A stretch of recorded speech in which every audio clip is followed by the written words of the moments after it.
All right, guys, we got some tanks in the box. I don't want to really bring them all out, but we got tanks galore. We got a 12 to 13 pounder right here. Look at that.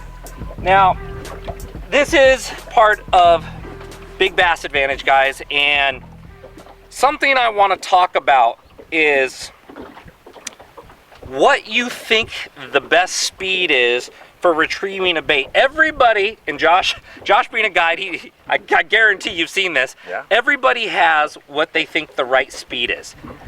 And I've seen this. I find myself doing this where at least 75% of my casts throughout a day, I'm retrieving at the identical speed. Yep.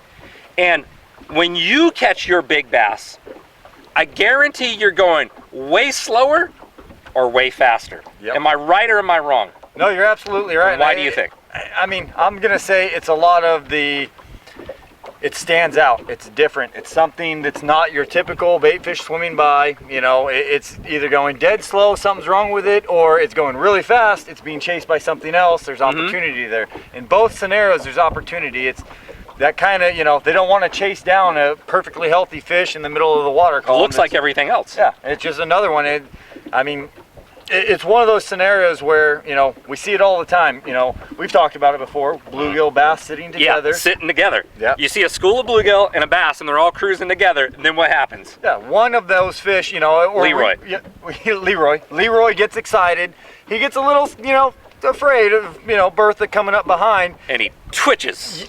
Makes one fast burst, and it just breaks open. And I've seen it, we've talked about it a while ago. I've seen it even on the boat ramps at Maloney's times where you'll see all the bluegill. They're all fine. There's big bass cruising around. Everything's just harmonious. Nobody's chasing nobody, you know, and then one little bluegill makes a wrong move and it instinctively, all of the big bass immediately start firing up to come chase that one. If it triggers more get eaten. But all the ones that kind of keep their cool and don't really freak out, they seem to just be lone ducks and left alone. Here's something that has happened to us all, and I guarantee everybody watching this has happened to you.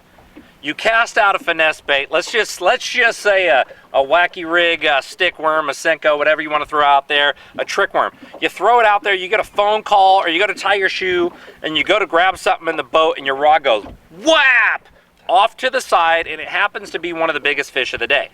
You threw it out there and you soaked it. You dead stick that thing for so long, you went slower than you ever did the rest of the day. Or, this has also happened to you. Your buddy hooks a fish and you're like, oh shoot, and you start get real fast.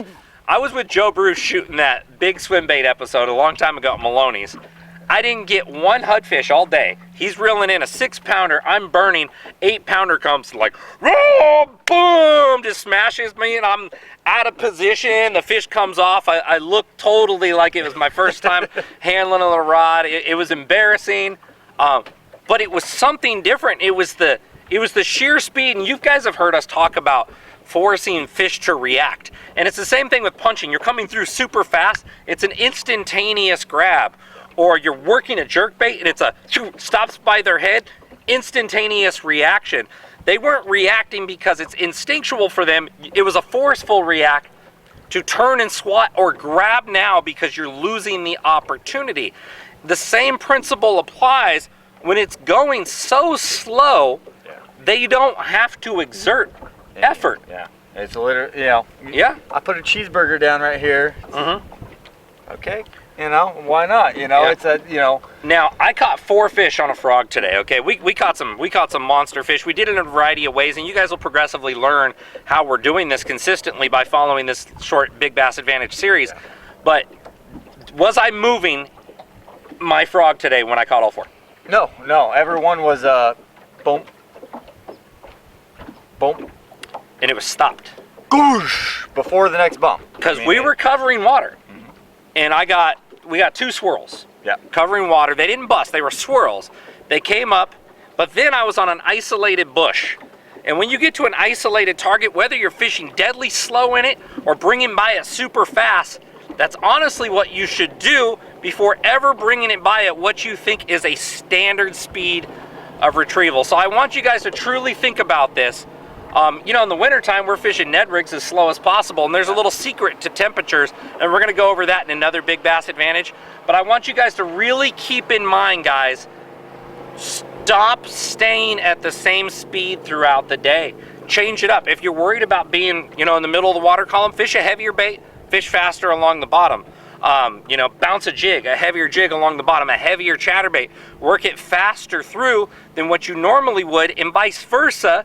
Hit that other spot slower than you normally would, and change it up frequently.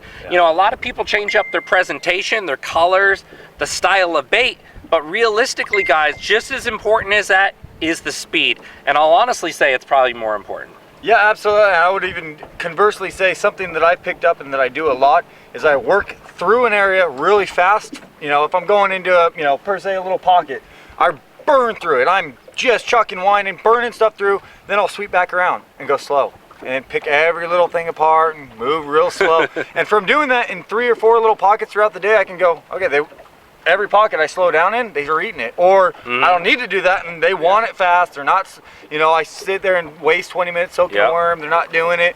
They want that bait fast. Or even with worms, jibs, like you said. They'll still want it fast, speed worming. Pop out. Yeah. Yep. Use a little heavier bullet weight in front of your worm. Use a heavier drop shot. Cover water faster. Let it get to the bottom faster. Drag faster. And the reality is, every day you start bass fishing, you should try fast first. It's a simple reality, guys. Trying fast first is going to help you allow you cover that water faster. And bass don't have a problem catching fish that live in the water that it's impossible for you to physically grab with your hand. So you can move way faster than you would normally think.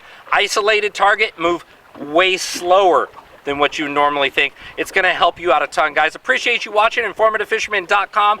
Hit up Josh. I'll put his information in the description at the bottom of this video. Go out to the mother lode of the Delta. Awesome angler, guys.